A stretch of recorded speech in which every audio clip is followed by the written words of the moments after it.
Hello everyone, welcome back to the channel. In today's video, I'm going to show you how to change the T-Mobile home internet password in 2026. So you can do it with the help of the T-Mobile application on your phone. So you need to simply open the T-Life application on your phone and then sign in into your account if you haven't already. Now when you log in into your account, you need to make sure that your home internet gateway is connected and it should also be visible inside the application. So once this is done, you just have to simply tap on your home internet device on the main dashboard, and this is going to basically open the management page in front of you.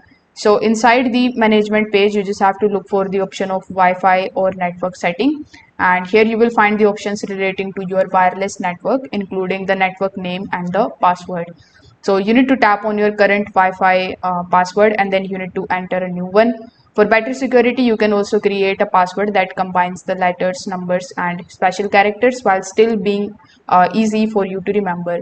So once you have entered the new password, you just have to simply tap on the option of save or apply changes, and the gateway will begin updating your network settings, which may take a few minutes to complete.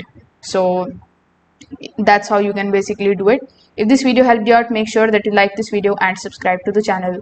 Thanks for watching.